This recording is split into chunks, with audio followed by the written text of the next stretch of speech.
Bitterroot, Montana. February 1880. She stepped off the train with cold eyes, a straight back, and a cracked wooden trunk she held, like it was the last thing she owned in this world, because it was.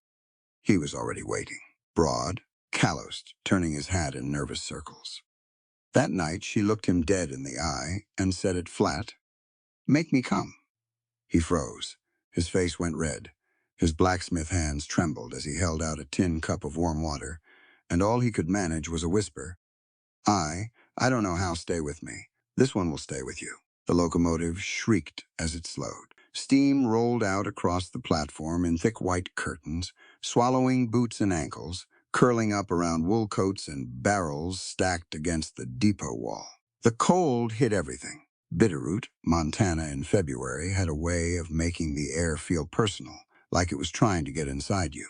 Eleanora Kingsley stepped off the train. She moved carefully, one hand gripping the iron railing, her battered wooden trunk clutched tight against her side. She'd carried that trunk since Baltimore. It held everything she owned: 2 dresses, a wool shawl, her mother's thimble, and a letter she'd never finished writing. The trunk had a crack along the bottom left corner that she'd wrapped in a strip of leather to keep it from splitting open entirely. She kept her chin up. That was a habit. Chin up meant they couldn't see your eyes, and your eyes always gave too much away. The platform was crowded for such a small town. Maybe 20 people, maybe 30. Men in heavy coats, women in bonnets, a few children peeking around their mothers' skirts. They all stopped when she stepped down. She felt it before she saw it, that particular silence that descends on a crowd when something unexpected appears. Then the whispers started. She caught fragments. "Catalog bride." From back east. Someone said something she couldn't quite make out, and 2 women laughed behind gloved hands. A man near the depot door leaned over to his companion and spoke without bothering to lower his voice much. "You hear what they say about girls who come out on the rail like that?" Nora looked straight ahead. She'd survived 8 years of worse than this. A few whispers on a cold platform in a town she'd never heard of weren't going to be what broke her. She scanned the platform for a face she didn't recognize. He wasn't hard to find. Nathan Ross stood apart from the crowd, a full head, taller than almost everyone around him, broad through the shoulders in a way that made his winter coat look like it was struggling to contain him. His hands, she noticed the hands first, because she'd learned to notice hands were large, calloused, dark at the knuckles from work. He held his hat in front of him, turning it in slow circles. Nervous. He was nervous. He spotted her at roughly the same moment she spotted him. He didn't move toward her. He stayed where he was and gave her a single nod, careful, quiet, the kind of nod that said, "I see you," without any demand attached to it. Nora walked toward him. She stopped a few feet away. Up close, he was even larger. The kind of man who could pick up an anvil without much trouble, who'd spent years swinging a hammer, she stopped that line of thinking and filed it away. Old instinct. She'd learned to catalog threats quickly. Right now, she was just watching. He cleared his throat. "Miss Kingsley?" "That's me." Her voice came out flat. She didn't mean it as rudeness, exactly. It was just how she talked to strangers now. "I'm Nathan Ross." He paused. I'm your husband, or I will be. Tomorrow, with the Reverend, if you're still agreeable." She tilted her head slightly. He'd just given her an out. She wasn't sure if he realized he'd done it. "I'm still agreeable," she said. He nodded again. Then he looked at the trunk. Would it be all right if I carried that for you?" "You don't have to let me. I just figured the walk to the wagon's a bit icy." She stared at him for a beat, too long. Men didn't usually ask. "Go ahead," she said. He took the trunk with one hand and lifted it like it was empty. Then he took a step back so she could walk first, away from the platform, away from the eyes still tracking them both. She noticed that too. He positioned himself to her side and slightly behind, not blocking her path, not steering her anywhere. Just there.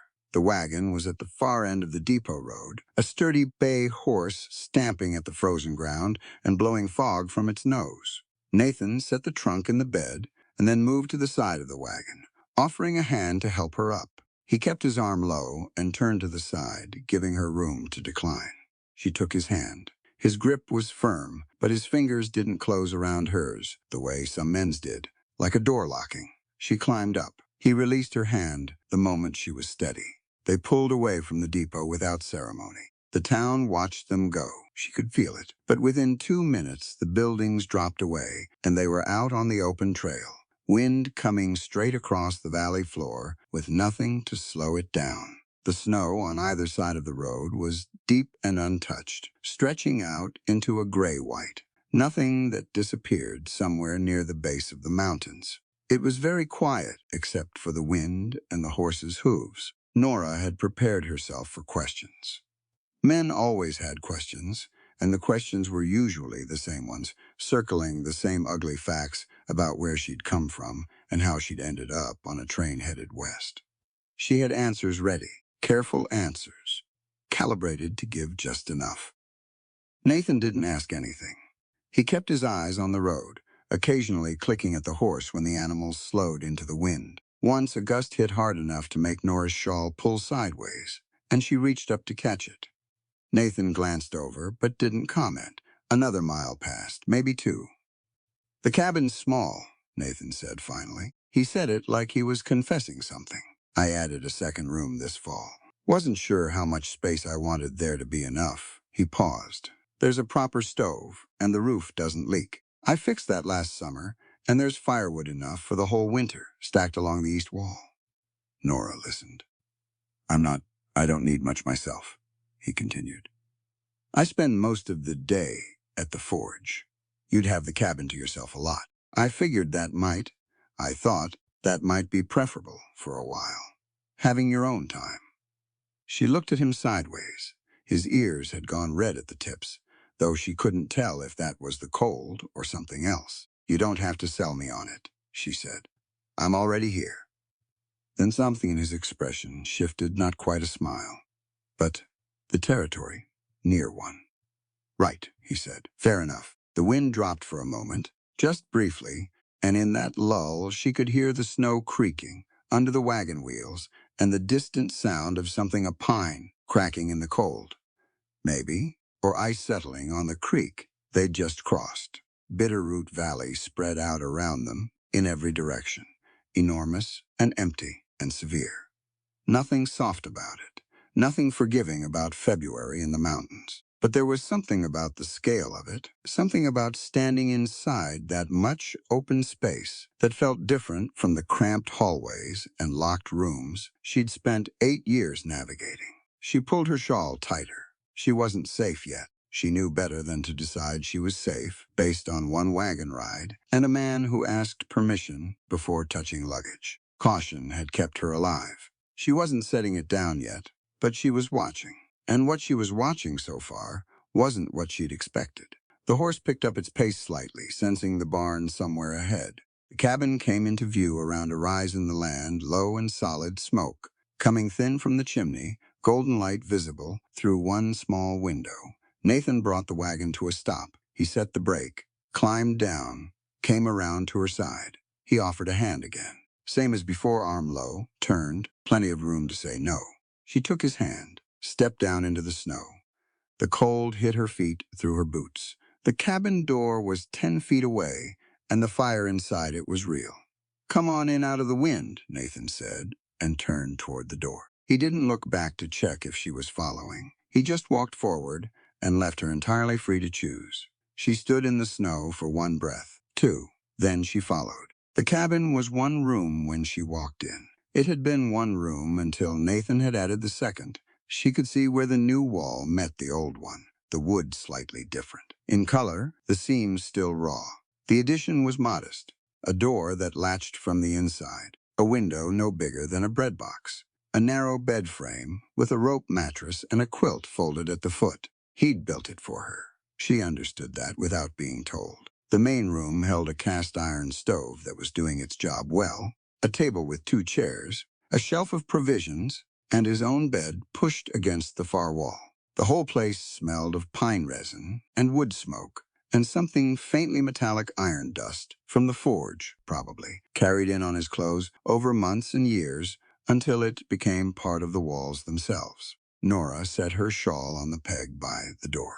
She looked around the room slowly, cataloging it the way she always cataloged rooms. One door, two windows. The stove was between her and the main exit, but the new room had its own window, low enough to climb through. She noted it and moved on. Nathan had put a pot of something on the stove before leaving that morning. Stew, it turned out venison, potatoes, onion. Not elegant, warm and substantial, and enough. They ate without much conversation. Nora asked where he kept the extra candles. He showed her. She asked about the water situation.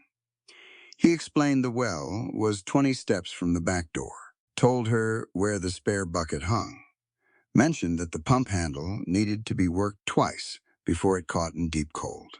Practical things. She could handle practical things. After supper, he washed the bowls without being asked and set them back on the shelf. She sat at the table and watched him do it, trying to figure out what the angle was. There was always an angle. Patience as a strategy. Kindness as a setup for something else. She'd seen both used with precision, but he just washed the bowls and put them away. The fire in the stove settled into a steady burn. Outside, the wind had picked up again, pressing against the walls, making the lamp flame shiver slightly in its glass. Nathan sat down in the other chair and put his hands flat on the table. He cleared his throat. I want to say something about tonight, about what you might be expecting. Nora looked at him directly. She was good at looking at people directly. She'd learned that too. I don't want you to feel like you have to. He started, and then stopped. What I mean is we're married tomorrow, legally, and I know there are things that come with that. Expectations. I just want you to know that I don't. He was stumbling badly. She watched him try to find his footing. I'm not going to demand anything, he said finally. That's what I'm trying to say. Nora was quiet for a moment. Then she stood up. She reached for the top button of her dress. She'd done this before. The mechanics of it were familiar in a grim, muscle memory way, the expression you put on your face, the way you made your body go somewhere else, while the rest of it handled the transaction. She was already halfway there. She looked him in the eye and said it flat, the way she'd learned to say things she wanted to get ahead of. Make me come. It wasn't an invitation. She knew what it sounded like. It was armor. It was a door slammed shut before someone else could open it. It was I know what this is. So let's skip the pretending. Nathan went completely still. His face went red. Not the slow red of embarrassment, but the fast, blotchy red of a man genuinely caught off guard, blood rushing to the surface all at once. His hands, those large, calloused hands she'd been watching all day, lifted slightly from the table, and then he seemed to realize he was reaching for something, and then there was nothing to reach for. He stood up. Slowly, he went to the stove. He poured water from the kettle into a tin cup. His hands weren't entirely steady. He turned back around and walked toward her, and held the cup out, and his voice, when he finally found it, was barely above a whisper. I don't know how. Nora stared at him. Her fingers stopped on the button. He kept holding out the cup. His eyes were fixed somewhere around her collarbone, not in the way men usually looked at her collarbone, but in the way a person looks when they're too embarrassed to meet someone's eyes. Drink something warm, he said quietly. Please. She took the cup. She didn't know why. She just did. He stepped back, put some distance between them, sat back down in his chair like he needed the support of it. I'm 26 years old, he said to the table. I haven't been with a woman, any woman, he exhaled slowly. Not because I couldn't find one willing, I didn't trust myself. Nora held the cup in both hands. The warmth came through the tin into her palms. She didn't say anything. My father? Nathan said. And then he stopped for a long moment. My father was a big man. Same as me, bigger maybe, and he used it.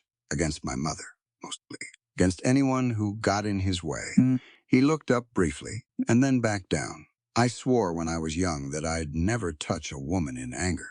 And then I got older, and I realized it wasn't just anger I was afraid of. It was everything. Any moment where I might lose control of my own hands. The fire crackled in the stove. Wind moved along the outside of the cabin wall. Nora sat down slowly. She looked at her cup. The steam was still rising from it. You're afraid of hurting me, she said. I'm afraid of being the thing that hurts you, he said.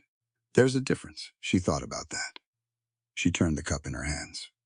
You asked me in the letter if I understood what marriage meant, she said. Out here on the frontier. I did. I thought it was a formality. A warning, it wasn't. She looked at him for a long time. He let her look. He didn't shift around or try to fill the silence. He just sat there, face still flushed, hands on the table, completely exposed in a way she hadn't seen a man be in longer than she could remember. She put the cup down. All right, she said. He looked up. No touching, she said. Not until I say, if I say. Agreed, he said immediately. No hesitation, no bargaining. And I sleep in the new room. With the latch, I built it for that, he said. She nodded once.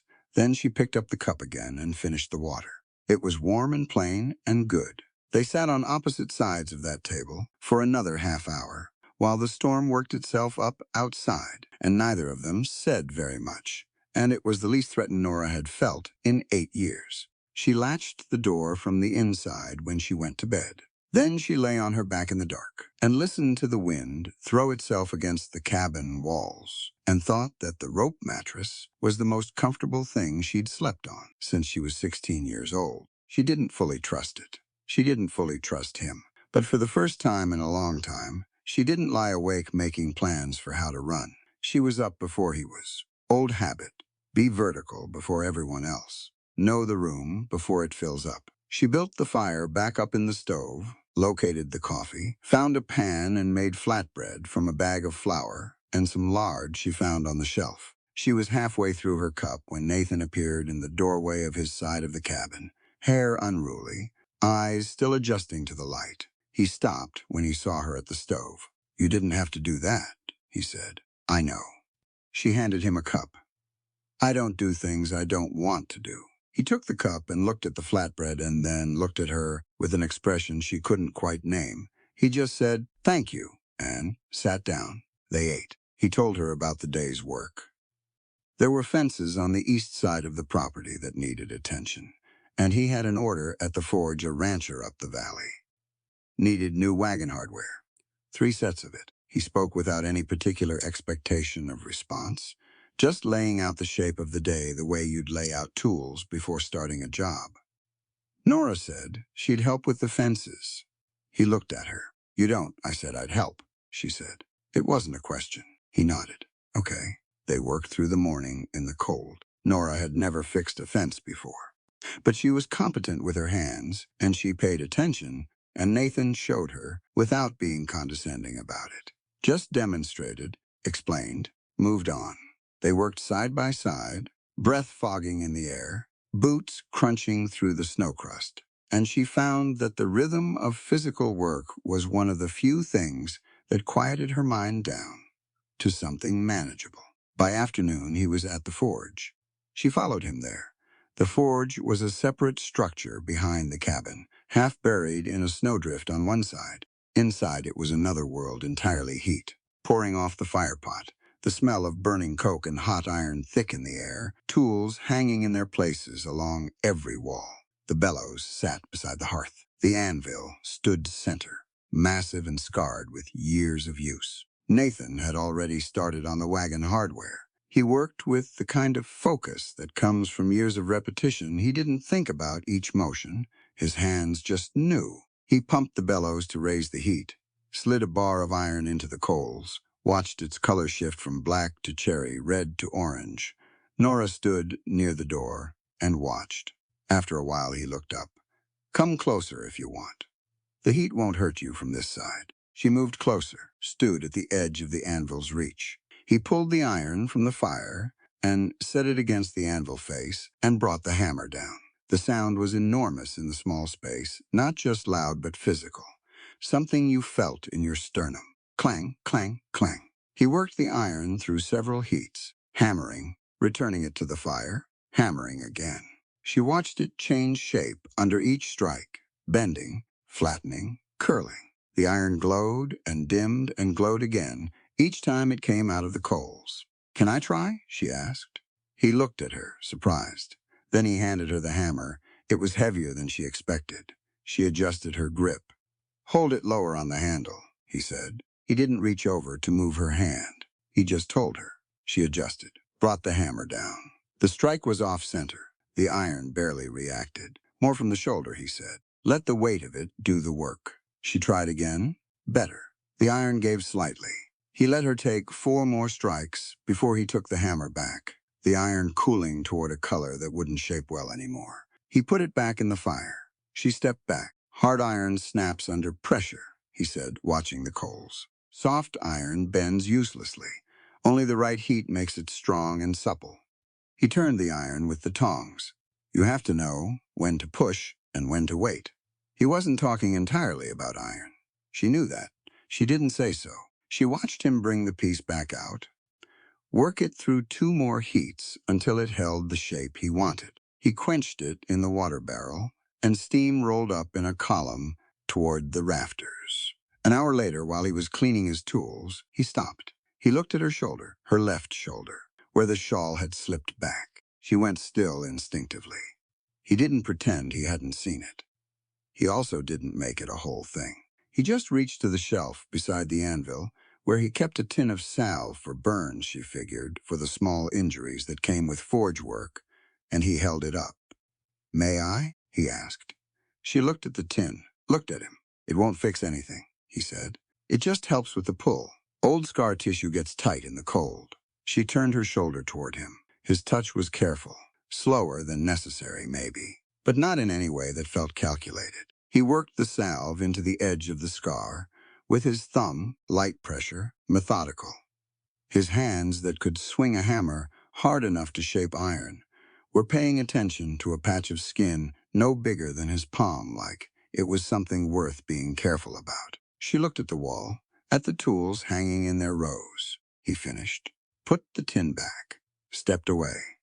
Thank you, she said. Her voice came out quieter than she intended.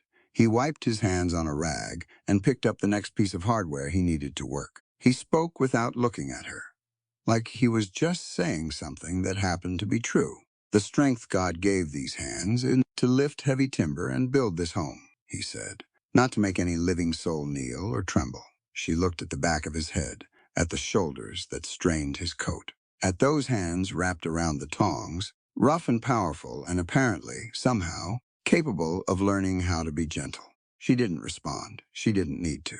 She pulled up a stool near the mouth of the forge where the heat could reach her, and she sat there while he worked through the afternoon, and the hammer rang out steady, and even across the white fields of Bitterroot Valley, and for the 2nd day in a row, she didn't make a plan to run. The town of Bitterroot on market day was loud and muddy and alive. Wagons lined both sides of the main street, horses tied at every post, people moving in and out of storefronts with parcels and crates and opinions about everything. The smell of the place was wood smoke and horse, and the particular cold-cut sharpness of Montana air in late winter, when the snow was still deep but the sun had started staying out a little longer each day.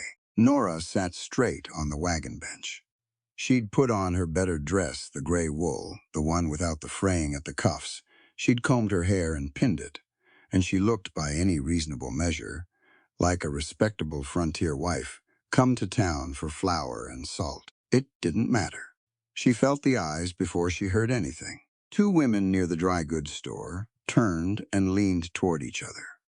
A man outside the barber shop watched the wagon pass with his arms folded and his mouth already forming whatever he was going to say to the man next to him. A boy of maybe 12 stared openly until his mother pulled him by the collar without looking at what he was looking at. Nathan kept his eyes on the road.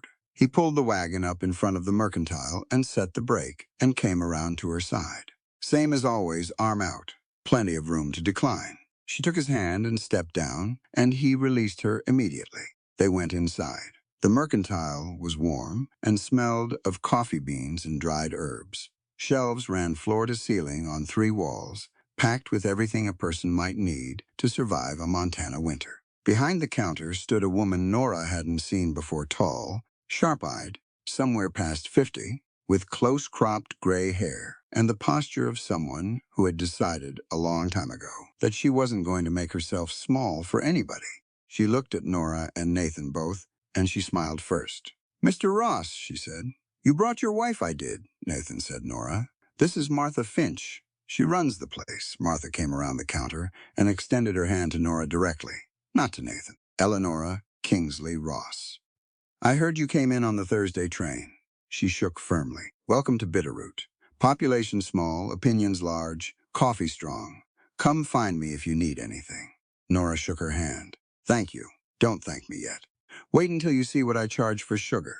Nathan had already moved toward the back of the store with a supply list. Martha watched him go and then looked back at Nora with the straightforward assessment of a woman who had been reading people for decades. You holding up all right? Martha asked. I'm fine, Nora said. Uh-huh. Martha said it without argument, which somehow communicated that she didn't entirely believe it and also wasn't going to push. She moved back behind the counter and started pulling down jars. Town's going to talk. They always talk about newcomers. Double so about mail-order wives. You'll want to know that up front rather than be surprised by it. I've already noticed, Nora said. I imagine you have. Martha set a jar of dried beans on the counter. The people doing the talking, most of them, have never gone anywhere or done anything that required more courage than getting out of bed. That's a fact, not an excuse. Nora looked at her. You let them define you, and you'll be fighting that definition your whole life, Martha said simply. Or you don't. She said it like it was just a thing that was true, like it required no dramatics. They were still in the store when the door opened and Sheriff Harlan Cross walked in. He was a lean man, Cross. Long neck, sharp jaw, the kind of face that had decided it was permanently suspicious and settled in that expression years ago. He wore his badge on the outside of his coat like he wanted to make sure you saw it before you saw anything else about him. He looked at Nora, looked at Nathan, looked back at Nora. Heard you brought the bride in, he said to Nathan, though his eyes stayed on Nora. Eastern girl. That's right, Nathan said. He'd come up beside Nora without hurrying, holding the supply list loose in one hand. Funny business, that whole mail-order arrangement, Cross said. He moved to the counter, picked up a jar Martha had set out, turned it over in his hands like he was considering buying it when they both knew he wasn't. Man doesn't know what he's getting, where a woman's been, what she's done. Nora didn't move. She'd learned not to move when men like this were in the room. Movement invited more. Martha's jaw had gone tight behind the counter. She's my wife, Nathan said. His voice was even, not raised at all. That's all you need to know about her. Just making conversation, Cross said with a small smile. You made it, Nathan said. We're done with it. Cross set the jar down. He looked at Nora one more time with those flat, suspicious eyes, and then he walked back out. The door swung shut behind him, letting in a blade of cold air that dissipated quickly.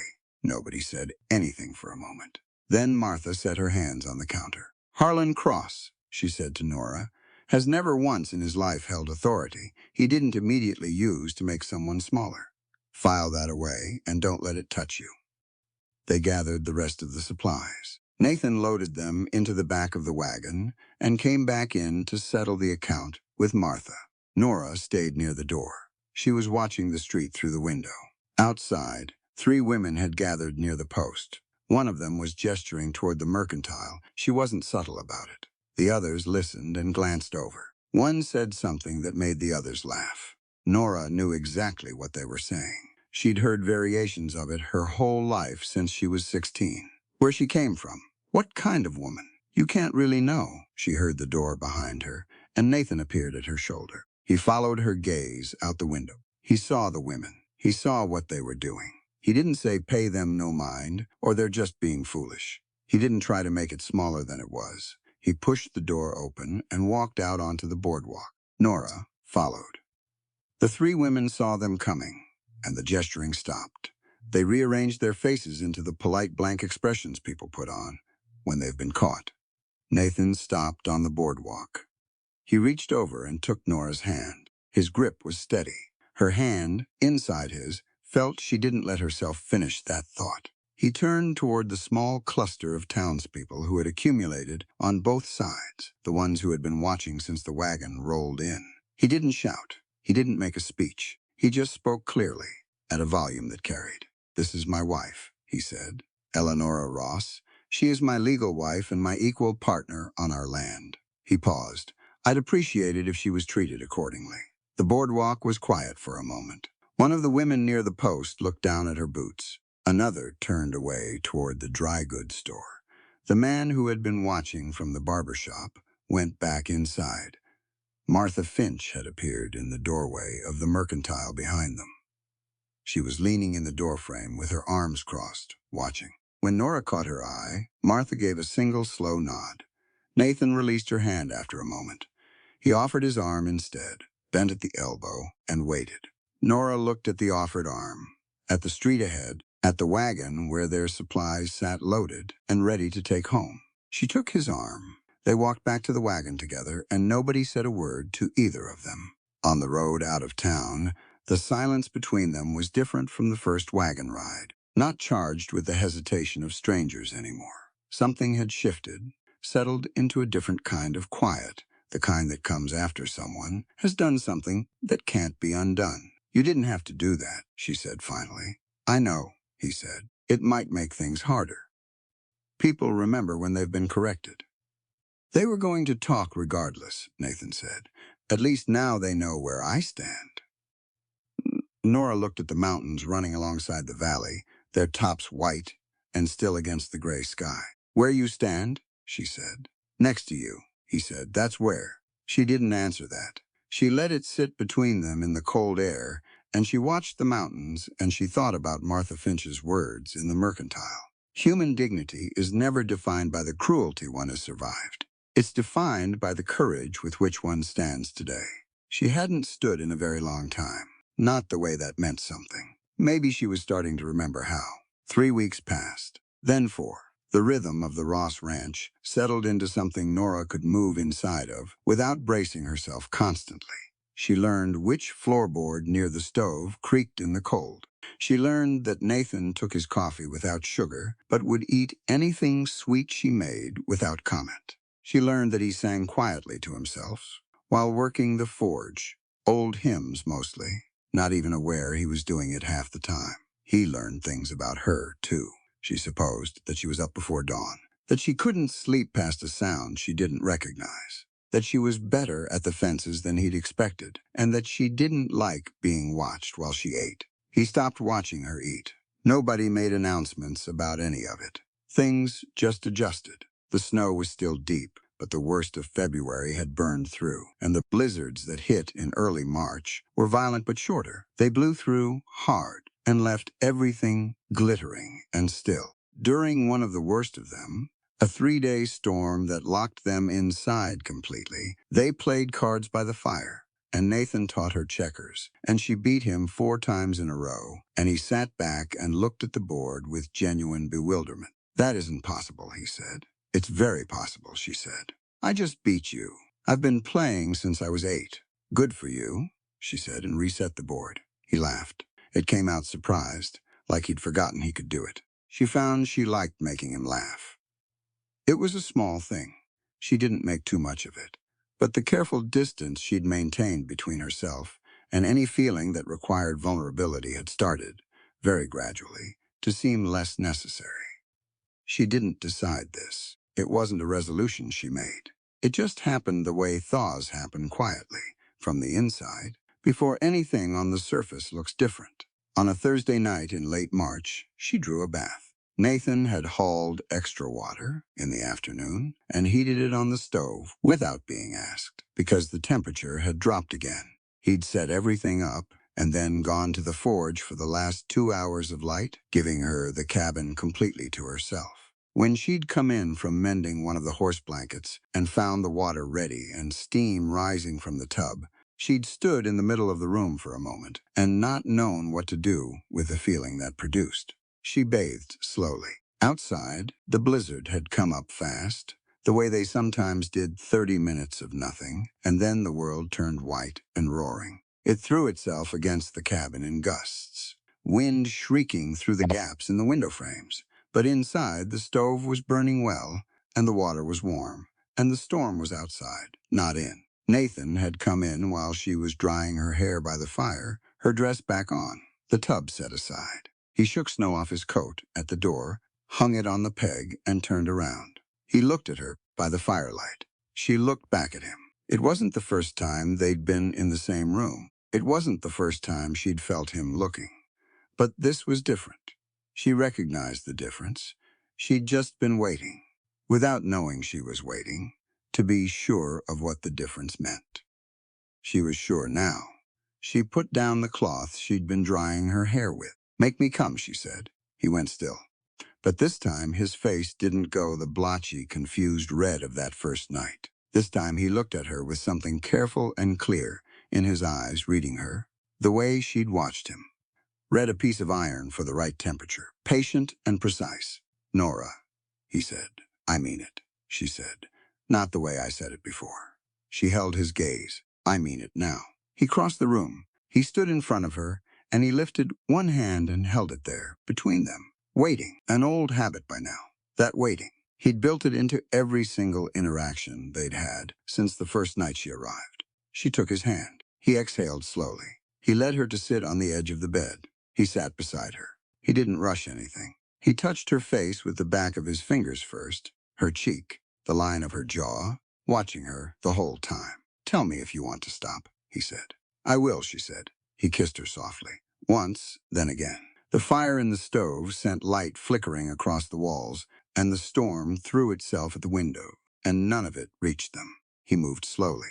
Everything he did was slow, deliberate, attended to. She had spent years learning how to be absent from her own body during intimacy, and she found, with some surprise, that she didn't want to be absent now.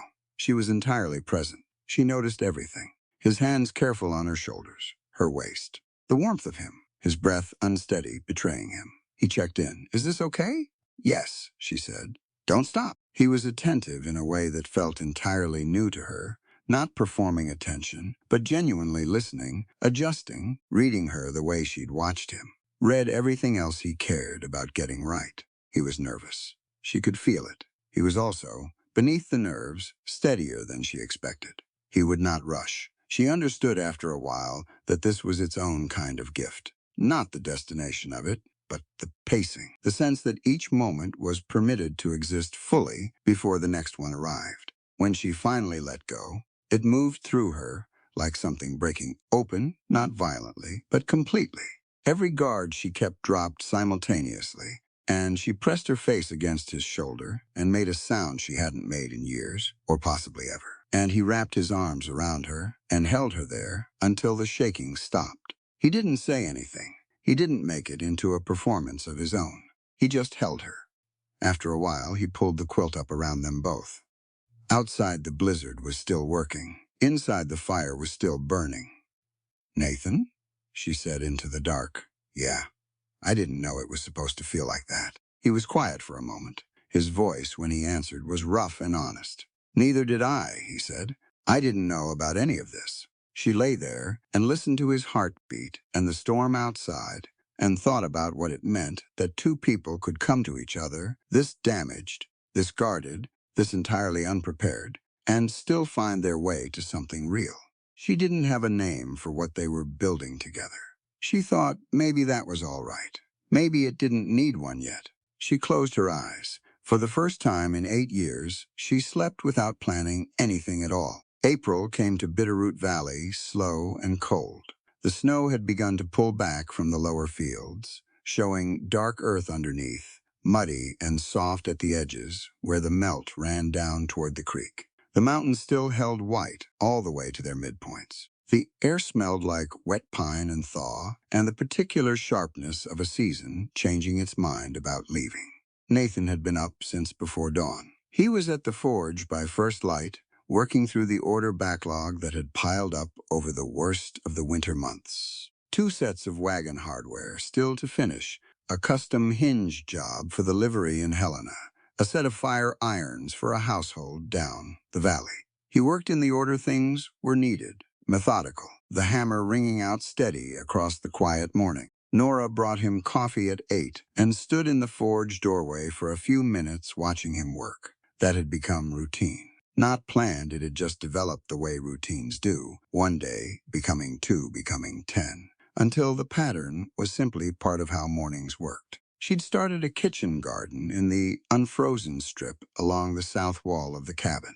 Onion sets, and potato eyes, mostly practical things. She was better at practical things than decorative ones, and she didn't pretend otherwise. She went back inside to work on it. Nathan heard the riders at just past mid-morning. He heard them before he saw them, because the ground was still soft, and the hoofbeats came muffled through the mud. 2 horses, moving with a particular deliberate pace of people who aren't in a hurry, because they own the situation they're riding into. He set down the hammer and came to the forge doorway. 2 men came around the side of the cabin into the yard. He recognized Sheriff Cross immediately. The badge, the long neck, the expression of permanent suspicion, now wearing something harder underneath it. The other man Nathan had never met in person. He didn't need to.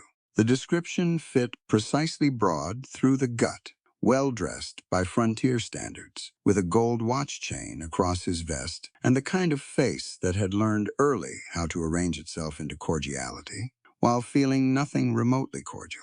Bart Vance looked like money that had been made in rooms you didn't ask about. Nora had heard the horses too. She appeared in the cabin doorway. She saw Vance and went absolutely still.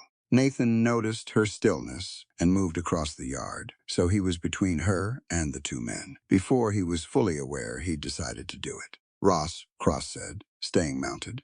Step back. This is official business. Step down and talk like a person, Nathan said. Official business can wait 30 seconds. Cross's jaw tightened, but he swung down.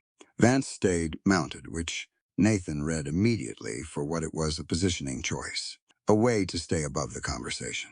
Cross reached into his coat and pulled out a folded document. He held it toward Nathan with the careful gesture of a man who wants his actions witnessed and recorded. Promissory note, Cross said, signed by the deceased Albert Kingsley. His debt to Mr. Vance amounts to $460.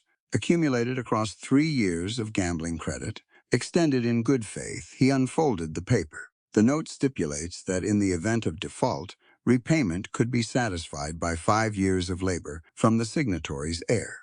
Nora walked out of the cabin doorway and came to stand beside Nathan. She looked at the document. She didn't take it.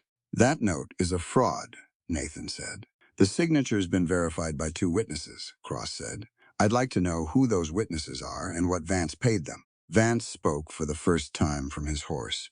His voice was the voice of a man accustomed to being listened to, unhurried, a little amused.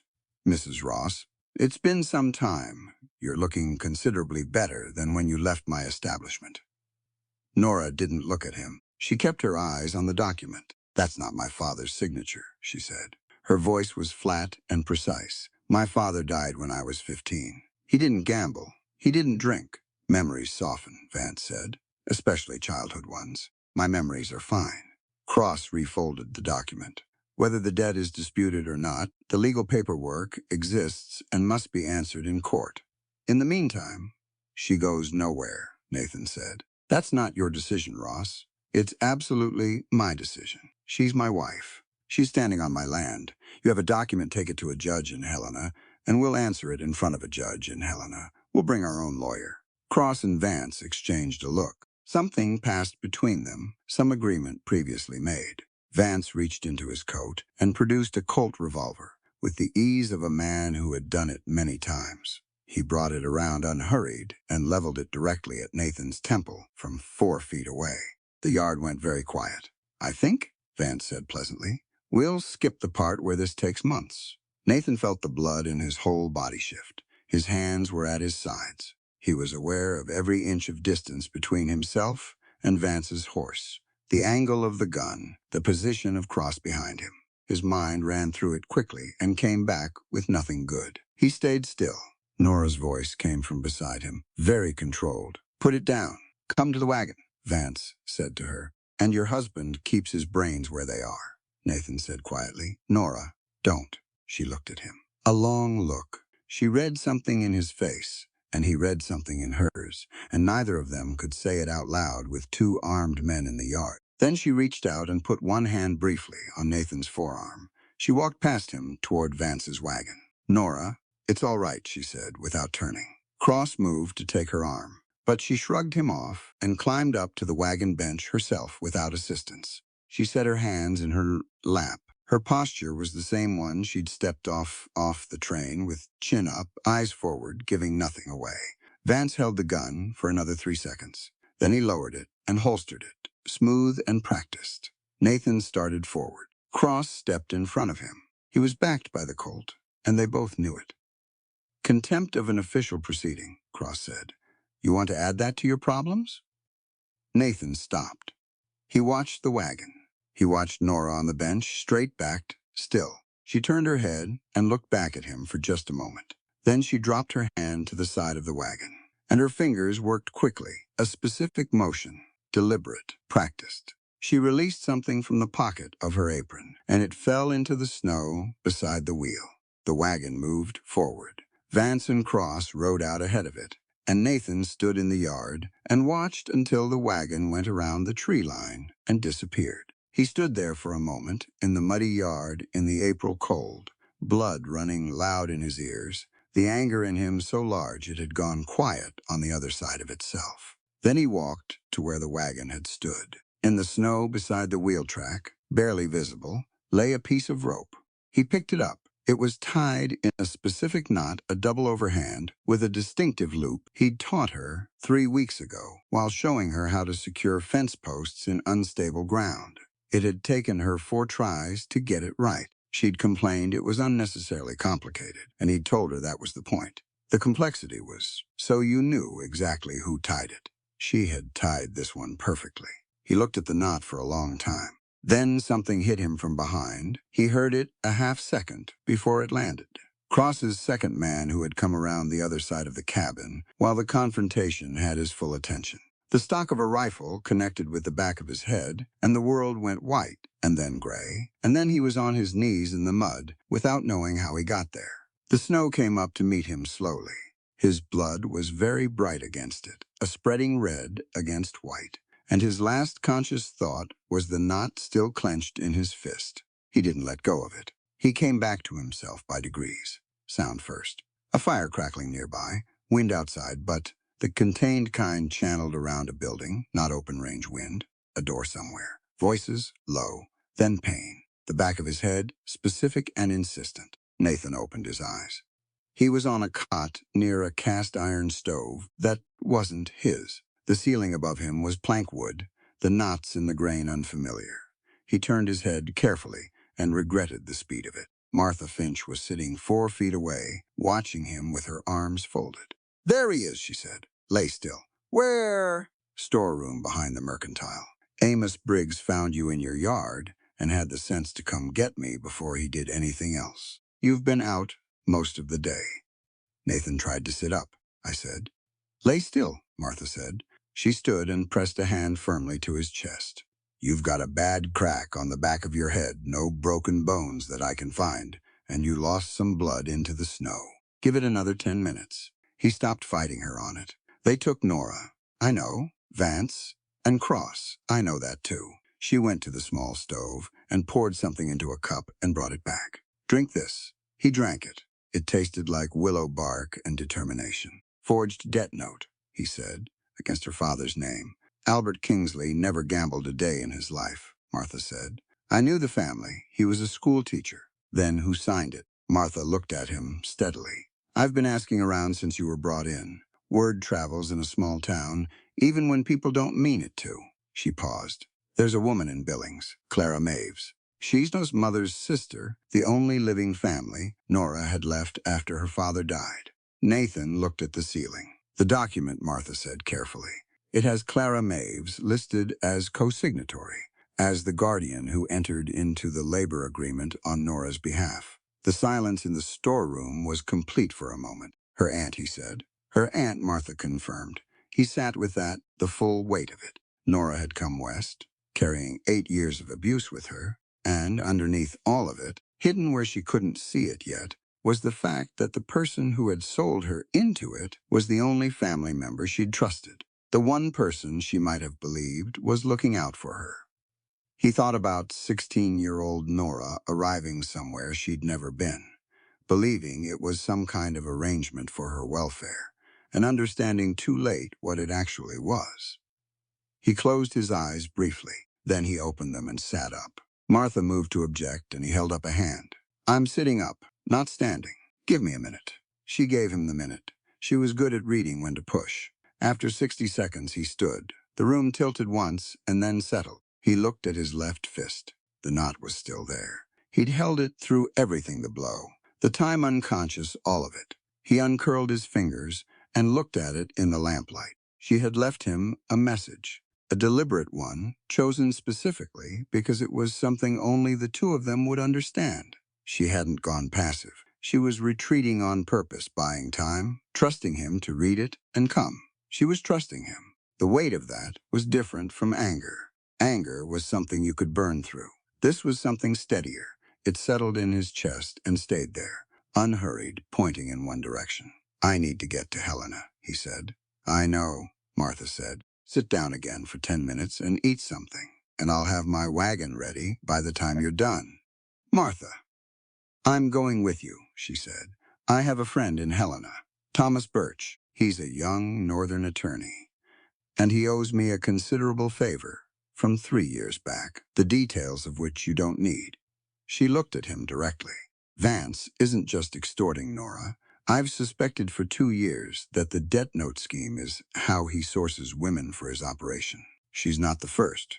If she goes back into that building, she may not be the last. Nathan looked at her. This is bigger than one woman, Martha said, which makes rescuing one woman even more important. He sat back down and ate what she put in front of him, cold biscuits and cured meat, and another cup of the willow bark tea, and he thought about the knot in his hand and the message inside it. Tactical retreat. I'm not broken. Come and get me. He cleaned and sharpened his forge blades when Martha stepped out to ready the wagon. He kept his hand steady while he did it. The anger was there, but it was contained now. Fuel in a furnace. With the damper set right, it would do the work without burning through the vessel. He took the Winchester down from the wall and ran a cloth through the barrel and checked the action and loaded it. He set it by the door. He was not going to become his father. That remained true. His father had used violence to dominate. What he was planning was not domination, it was accountability. And the difference between the two was the most important thing he knew. He put the knotted rope in his coat pocket. Martha's wagon was ready when he came out. The night air was cold and the stars were sharp overhead, the kind of sky you only got at altitude, enormous and clear and indifferent to human trouble. He climbed up to the bench beside her. Helena is 12 hours on a good road, she said. Roads won't be good. No, she agreed, they won't. She clicked at the horse, and the wagon rolled forward into the dark, down the mountain pass road, toward the territorial capital, toward a federal court, toward the weight of law that Bart Vance had apparently never believed would reach him. Nathan kept his hand in his coat pocket around the rope. He thought about Nora's posture on that wagon bench. Straight back, chin up. Not broken, never broken. Not once in 8 years of someone trying. She had walked into Vance's wagon under her own power, on her own terms, buying him time with every step. She hadn't gone back to being a victim. She'd made a tactical choice. He planned to make one too. The pass road wound up into the dark trees, and the stars disappeared behind pine branches, and Martha drove with the steady competence of someone who had navigated difficult ground many times before. They didn't talk much. Talking wasn't what the night required. What it required was moving. They moved. Helena, Montana, was a different world from Bitterroot. The territorial capital had wide streets and 2-story buildings, and the kind of organized noise that comes from a place with money moving through it. Freight wagons, lawyers, land speculators, federal clerks carrying folders from one office to another with expressions of great importance. The gold rush had built it, and the government had filled it in afterward. And the result was a town that took itself seriously in ways Bitterroot never bothered to. Nathan and Martha arrived in the gray hours before full dawn, the horse exhausted, both of them stiff from the road. Martha went straight to Trish's without hesitating. She'd been there before. The house was modest for a lawyer, which Nathan read as a good sign. A man who spent his money on books instead of furniture was usually more useful in a courtroom than one who spent it on himself. Birch answered the door in his shirt sleeves, took one look at Martha Finch, and stood back to let them in. He was younger than Nathan expected, maybe 28, sharp eyes behind wire-framed glasses, ink stains on his right hand that suggested he'd been up working already or had never stopped. He listened to everything Nathan told him without interrupting, which was another good sign. When Nathan finished, Birch sat back and was quiet for a moment. "The debt servitude contract," he said. "You have a copy of the document?" "Cross kept it," Nathan said, "but Martha can testify to Albert Kingsley's character and the impossibility of the signature." "I can testify to considerably more than that," Martha said. Birch looked at her. "You said you've suspected Vance's operation for 2 years. What do you have names?" Martha said. "4 women I know of, personally, who came into Vance's operation through similar debt note arrangements. 2 of them are still in the territory. One is in Billings, one is in Miles City. Both would speak if there was a federal process that could protect them." Birch was quiet again. He stood up and went to his bookshelf and pulled down 2 volumes and set them on the next and opened one without looking at the title. He knew where everything was. "The 13th Amendment abolished involuntary servitude," he said, reading briefly and then looking up. "Any contract that requires a person to perform labor under threat of imprisonment or physical harm is unenforceable by law, regardless of what it claims to be. It doesn't matter if it's signed. It doesn't matter if a magistrate stamped it." He paused. "What Vance is doing isn't a debt collection matter. It's a federal crime." "Then make it one," Nathan said. "I intend to." Birch looked at him. "But I need 24 hours to file properly with the district court. A federal writ is what gives the U.S. Marshals jurisdiction to act. Without it, they can't move on Vance's premises. Nora's been in that building." Nathan stopped himself. "24 hours. "I know," Birch said. "I'll move as fast as the law allows me to." Nathan stood and walked to the window. Helena was waking up outside, smoke starting from chimneys, a freight wagon rolling past. He put his hand in his coat pocket. The rope was still there. "While you file," Nathan said, "I want to speak to the town council." Birch looked at him. "That's not standard procedure." "It doesn't need to be procedure," Nathan said. "It needs to be said out loud in front of people who have the power to make sure this doesn't happen again after Vance is dealt with." Martha was watching Nathan with an expression he couldn't read. He turned back to the room. "Every woman Vance took came in through a document that looked legal," Nathan said. "A piece of paper with language on it that said a person's body and time could be used as currency. And people around here saw those women and said, 'That's a debt arrangement. That's a legal matter. That's not my concern.'" His voice was steady. It was their concern. It should have been everybody's concern. Birch held his gaze for a moment.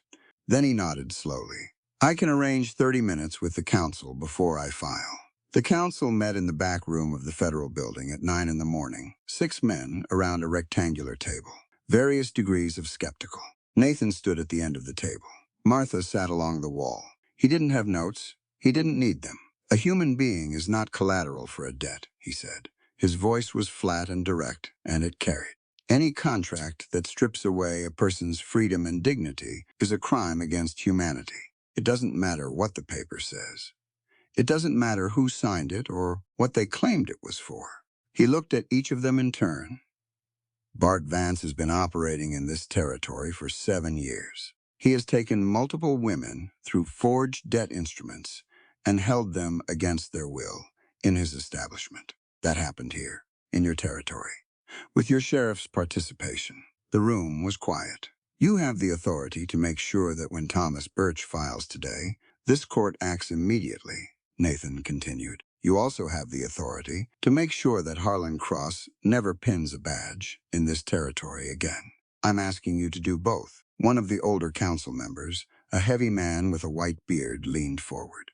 "These are serious accusations against a sheriff." "Yes, sir," Nathan said. "They are, and they're accurate." The room took a moment to breathe. Then the council chairman looked at Birch, who was standing near the door with his folders already organized. "File your writ, counselor. We'll see it expedited." Birch left immediately. Nathan sat down. Martha leaned over from her chair along the wall and said quietly, "Good." He thought about Nora in that building. "Straight back. Chin up. It needs to be faster," he said. "I know," Martha said. "It will be. The federal writ came through in 19 hours.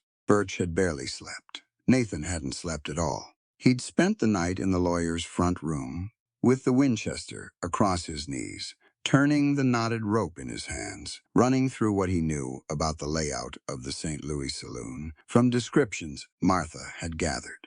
Single main entrance, rear yard with a stable, upper floor with 4 rooms, 2 facing the street. The women were kept on the upper floor. Vance's office was on the ground level, back corner, 1 window. The U.S. Marshals were 3 men: Hendricks, who was the senior, a quiet, methodical man with 20 years of federal service, and 2 deputies named Cole and Arras, who looked young but moved with professional composure. They read the writ, asked Birch 3 questions, and were ready to ride within the hour. Nathan rode with them. Hendricks had looked at him and looked at the Winchester and made a decision. You ride with us, you follow our lead. The moment I tell you to stop, you stop. Agreed, Nathan said. They hit the saloon at dusk. The St. Louis sat on the western edge of town, deliberately placed where the light went first. From half a block away, Nathan could see lanterns burning in the upper windows and hear piano music from inside. The particular cheerful sound of a place trying to convince everyone that everything happening there was perfectly ordinary. Hendricks posted Cole at the rear yard and Arras at the side exit. He and Nathan went through the front. The ground floor erupted immediately. A man near the door went for a gun, and Cole's deputy shouted from the rear, and suddenly there was noise everywhere, boots on floorboards, overturned chairs, shouting, the piano cutting off mid-phrase. Nathan moved through it with his eyes on the staircase at the back of the room, because that was where Nora was, somewhere above his head, and everything else was peripheral. 2 men blocked the stairs. Nathan put the first one down with the stock of the Winchester, not a killing blow, controlled, precise, and the second one took one look at what was in Nathan's face and stepped out of the way. He took the stairs 2 at a time. The upper hallway was dark and smelled of lamp oil and old wood. 4 doors. He tried the first, and it was empty. The second was locked. Then he smelled smoke, not chimney smoke, burning wood and something chemical underneath it. Deliberate, fast-moving. From the back of the building, he heard a crash from behind the 3rd door and something scraping against the floor. Nora. The door wasn't locked. He pushed it open. She wasn't inside. She was in the hallway at the far end, coming from the 4th room with a ring of iron shears in her hand, and another woman behind her, and behind that woman 2 more, moving fast. She'd found the shears somewhere, the storage room at the end of the hall, probably where tools were kept for the building's maintenance, and she'd used them to work through the lock on the 4th door, which was where the other women were held. The fire was hers. She'd started it deliberately in the back storage room as a distraction, controlled enough to spread slowly but visible, and real enough to pull attention and create confusion on the ground floor. She saw Nathan in the hallway, and her face did something he didn't have words for. There are 4 of us, she said immediately. The stairs. Clear, he said. Marshals are downstairs. Come on. He moved to the head of the stairs, and she came behind him with the other 3 women, all of them, moving with the particular focused speed of people who have been waiting for an exit and are not wasting it. The ground floor was controlled chaos, moving toward controlled order. Hendricks had 3 men on the floor. Cole was bringing 2 more in from the rear. The piano player had disappeared. Broken glass, overturned tables, lanterns throwing uneven light across everything. Vance was in the back corner by his office door. He'd been moving toward the rear exit, and Arras had cut him off. He stood against the wall with his hands half raised, still wearing that look of amused control, though it was thinner now, the surface of it showing the work it was taking to maintain. He saw Nathan come down the stairs. Ross, he said, I underestimated your speed. You underestimated her, Nathan said. He crossed the room. Vance's hand moved toward the coat pocket, and Nathan reached him first and took him by the collar and pinned him against the wall with one arm. Vance was bigger than he looked up close, and he pushed back hard. Nathan was bigger. He held him. He felt every instinct he'd spent his whole life, managing rise up through his arms and into his hands, and he stayed with it, fully aware of the strength he had and the choice in front of him, and he did not give it what it was asking for. He turned and looked at Hendricks. "He's yours," Nathan said. He let go. Hendricks stepped forward and had the irons on Vance in under a minute. Nathan walked to where Nora was standing with the other 3 women near the base of the stairs. She was watching him. She still had the iron shears in her hand. "You started the fire," he said. "I needed a distraction," she said. "It was a good one, I know." She looked past him at Vance being walked toward the door in irons, and something moved across her face, not triumph exactly. Completion, like a door finally closing on a room she'd been locked inside for years. She looked back at Nathan. "You came," she said. He held up the knotted rope. She looked at it and let out a breath that had probably been held since the moment she dropped it in the snow. May arrived the way spring always did in the valley, hesitantly at first, then all at once. One week the ground was still iron-hard with the last of the frost, and then suddenly the creek was running full and loud, and the south-facing slopes had gone green overnight, and the prairie blossoms were coming up through the dead winter grass in yellows and pale purples, and a white that had nothing cold about it. The Ross Ranch changed with the season. Nathan had built the porch through April, proper wide planks, a step down to the yard, 2 chairs with enough width between them for comfort. He'd been talking about it all winter, making small adjustments to the design in his head, and when the ground softened enough to work, he'd done it in 3 days. Nora had painted the chairs. The paint was the same pale green as the new cottonwood leaves coming in along the creek. The federal proceedings in Helena had concluded quickly by legal standards. Bart Vance's defense had lasted 4 days before the weight of testimony, and documentation ended it. The forged debt instruments, the witnesses Birch had located, the testimony of the 4 women from the St. Louis, including the 3 Nora had freed alongside herself, had built a case that left the defense with very little room. Vance received a life sentence in the federal penitentiary. His operation was dismantled entirely. His assets seized. His establishments in 3 territories closed. Sheriff Harlan Cross had his badge stripped by the council the morning after Vance's arrest. He left Bitterroot within the week. Nobody noted his departure much. Clara Maves, Nora's aunt, was located in Billings. The federal charge against her as co-signatory of the fraudulent labor contract was filed and processed. Birch had told Nora quietly that the woman would serve time. Nora had listened. She hadn't said much. She'd spent a few days after that quieter than usual, and Nathan had let her be quiet without making it a problem that needed solving. One evening, she said, "She was the only family I thought I had left." "I know," he said. "I keep trying to make it make sense." "It won't," he said. "Some things don't." She looked at him across the supper table. "You're not going to tell me to forgive her?" she said. "That's your business," he said. "Not mine." She was quiet again. "Then I don't. Not yet. Maybe not ever." "All right," he said. She nodded once and went back to her supper, and that was the end of that conversation, which was exactly the right way to end it. The wedding ceremony was Martha Finch's idea. They were already legally married, had been since February, but Martha argued that a legal stamp at a courthouse was not the same as a real ceremony in front of real people who actually meant the couple well, and she said it with enough certainty that neither Nathan nor Nora found a strong counterargument.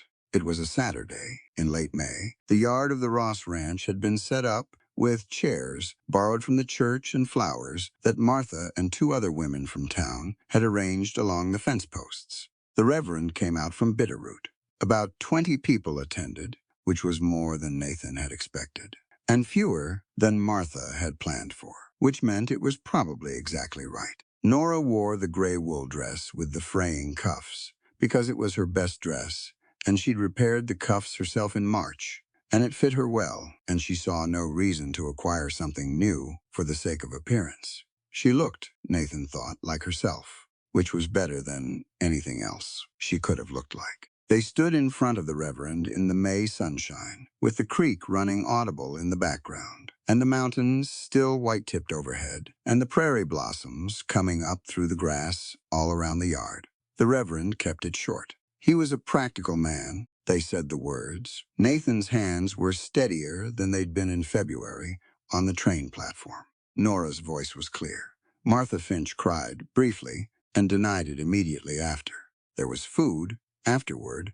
Martha had organized that too, and the 20 people ate and talked, and a few of them managed to say something genuine and warm to Nora directly, which a few months ago would have been more than she could have expected from Bitterroot. By late afternoon, the guests had gone, and the yard was quiet again. Nathan and Nora sat on the new porch as the sun went down behind the western peaks. The light turned gold, and then amber, and then the mountains went dark at their edges, while the sky stayed lit above them. That long mountain twilight that stretched the end of the day out into something almost generous. Nora had her feet tucked up on the chair. She was watching a meadowlark work its way along the fence line, stopping at each post, singing a few notes, moving on. Nathan had his arms resting on his knees, looking out at the fields.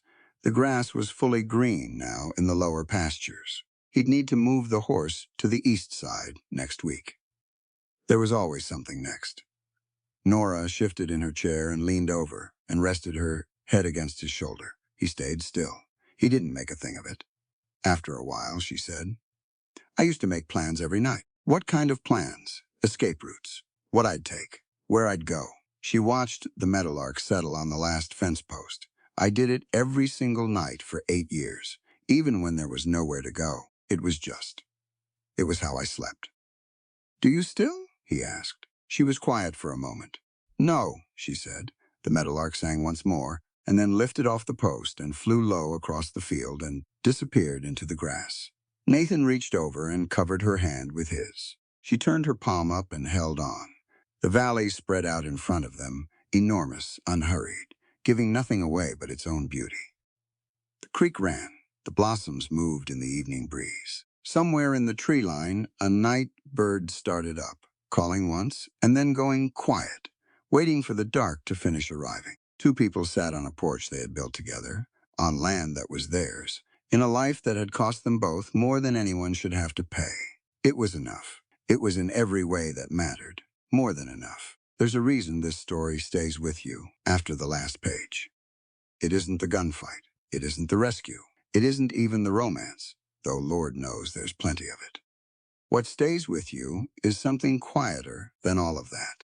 Something that hits closer to home. Nathan Ross was the strongest man in Bitterroot Valley, and the thing that made him extraordinary wasn't his size, wasn't his fists, wasn't the Winchester he carried into that saloon.